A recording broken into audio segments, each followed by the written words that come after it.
وانا طالب برضو في الجامعه رحت هولندا، كان في كده يعني فريق رايح هولندا ورحت معاه.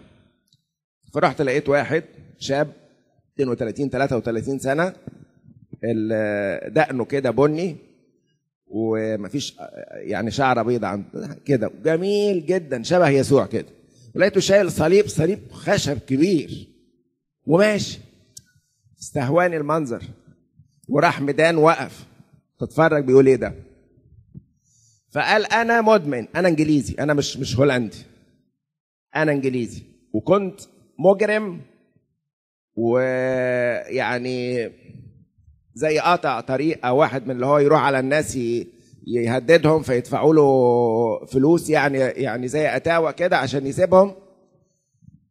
وماشي بيمشي في لندن، بيقول كنت بمشي في لندن ومعايا اسلحه سكاكين ومش عارف ايه ومطاوي وبتاع. الناس تشوفني من كتر منظري بقى من الادمان ومن الشر اللي فيا، دايما يقول الرصيف اللي امشي عليه يبقى فاضي محدش يقرب منه.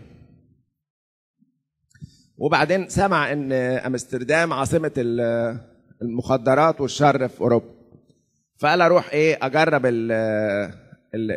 يعني المخدرات النقيه يعني في انجلترا وفي كل حته بيغشوها، يحطوا عليها سن عاج وحاجات كده. هولندا ما بيغشوش.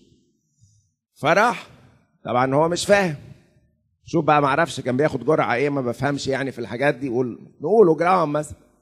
فراح اشترى جرام هيروين مثلا يعني.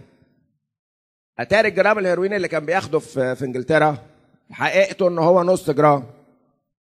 لما خده بقى في هولندا جرام، فطلع انه خد ايه؟ ضعف الجرعه. وقع بين حي وميت في منطقه صعبه جدا في امستردام اسمها ريد لايت ديستريكتس، يعني منطقه الازقه الحمراء. لكن في راجل مبشر هو ومراته سكنوا في منطقه الازقه الحمراء دي عشان يبشروا بيسوع.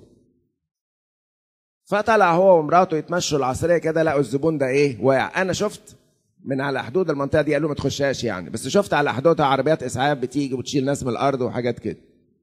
فغالبا حصل حاجه زي كده، بس هم بقى لحقوا الافندي ده، اخدوه البيت، قعدوا يصلوا له، دروش ادويه، صلوا، شربوا لبن، مش عارف ايه، يصلوا لغايه ما الولد خف وعرف يسوع من غير ما يروح مصحه. طبعا طبيا الكلام ده مفيش، وخف تماما. وعلى ما انا رحت يعني، انا على ما زرت بقى المنطقه دي انا يعني الناس اللي كنت معاهم، كان بقى هو قائد فريق التبشير بالمسيح في امستردام.